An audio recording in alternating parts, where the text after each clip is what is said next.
Nós estamos aqui com a presidente da Companhia Docas da Paraíba, Gilmara Timóteo, e a gente vai falar desse tema a partir de agora. O que é que isso representa para o porto, para um porto como o Porto de Cabedelo, Gilmara? Veja, essa é uma agenda muito positiva, é um cronograma que ele já vem acontecendo algumas etapas, desde que o Porto de Cabedelo realizou estudos de viabilidade dessas 3 áreas e doou ao governo federal.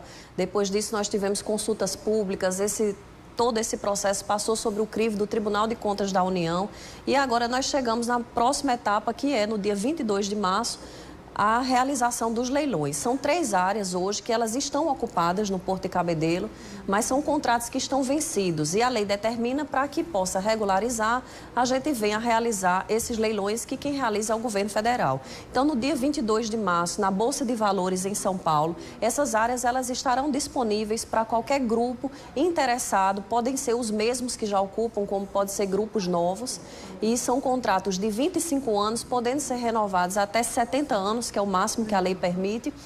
Algumas empresas, como foi mostrado na tela anterior, elas farão investimentos na ordem de 31 milhões, 35 milhões na própria área do terminal, e a outra que não está identificada é porque é um terminal que ele fica próximo da Fortaleza de Santa Catarina, então não há permissão para a construção de novos tanques. Sim. E a empresa irá fazer os investimentos na área que é comum de todos os usuários do porto. Tá.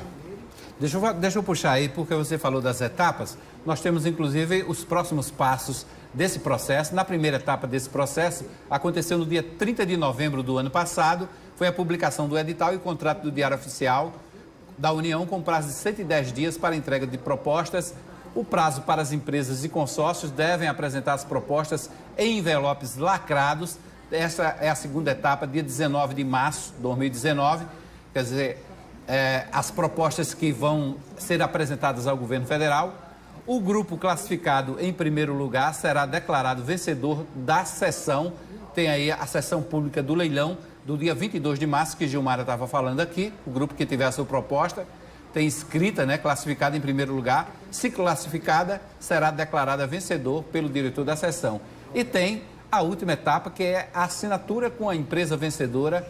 É o quarto passo dessas etapas, com a assinatura contratual após a abertura dos documentos de habilitação. Quer dizer, até o segundo semestre esse processo será resolvido, pelo menos isso é o que está aí escrito na lei. Estará finalizado, porque esses 110 dias, desde que foi publicado o edital, é o prazo legal para que todos os interessados tenham conhecimento do edital. No dia 22 de março já estarão propostas, mas o leilão ele acontece de uma forma, na Bolsa de Valores, como eu já falei, o lance mínimo é de R$1. A empresa vencedora é a empresa, obviamente, que der o maior lance. E há uma previsão de que em junho essas empresas já estejam assinando o contrato com o Porto de Cabedelo. Eu queria só fazer um destaque, porque às vezes há um pouco de... Essas terminologias, elas causam um pouco de dúvidas, e quando a gente fala de concessões através da modalidade leilões, a gente está falando nada mais, nada menos do que arrendamento. Essas áreas, elas continuam sob a administração do Porto de Cabedelo e, consequentemente, do governo do estado da Paraíba. É bom deixar claro bem isso, porque, inclusive, eu vi algumas manchetes falando em privatização. Privatização. Que não é privatização. Não. Privatização, terceirização. Eu vi algumas pessoas comentando: o porto vai ser entregue à iniciativa privada. Ora, a iniciativa privada ela já trabalha junto ao porto. Todas essas empresas que a gente está falando aqui, elas já são operadas por empresas privadas. O que a gente está falando são de regularizações de contratos, isso no âmbito jurídico, mas o grande plus de toda essa agenda são os investimentos que virão para o porto. Que vão ficar bem definidos, né? Eles já constam no edital. As empresas que vencerem um leilão e assinarem contratos com o Porto de Cabedelo, é uma sistemática aí muito dinâmica, onde o Porto de Cabedelo fará as licitações e a empresa privada faz o pagamento das obras. E que obras são essas? Obras de pavimentação, está orçado aí 12 milhões só para a modernização da pavimentação do Porto de Cabedelo. Então, deixa eu só te interromper. O que é que isso significa para a população da Paraíba, não só de Cabedelo, mas da Paraíba? geração de emprego e de renda, não é isso? Geração de emprego e de renda. A gente vai começar a contratar empresas que vão fazer obras de infraestrutura, desde construção de novas caixas d'água que o Porto está precisando, reforma dos nossos armazéns, toda a parte de manutenção da rede hidráulica, da rede elétrica, pavimentação de todo o complexo portuário. Então, isso vai movimentar bem, geração de emprego durante um determinado tempo, mas após a conclusão dessas etapas, o Porto vai estar com infraestrutura muito melhor, vai estar moderno, para que a gente possa, como é o caso que já está acontecendo, atrair cargas que a gente antes não operava ou já operou há muito tempo, mas que elas voltem a caber dele, porque além da opção da logística, da localização que ela é melhor, uma infraestrutura moderna que possa trazer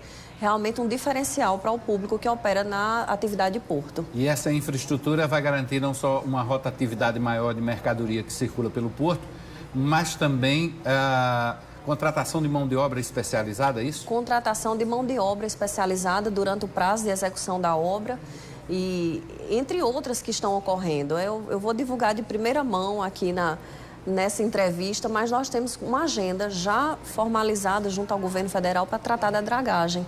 Uma agenda para o dia 26 de março, com o ministro da Infraestrutura, o governador deverá estar presente e a nossa perspectiva é que seja publicada ainda esse ano a licitação da dragagem do Porto de Cabedelo. Então, é uma série de atividades que elas já vinham sendo trabalhadas ao longo dos anos, na última gestão do ex-governador Ricardo Coutinho, e elas estão agora com toda celeridade e com todo empenho para que a gente concretize nessa nova gestão do governador João Azevedo. Isso é muito bom.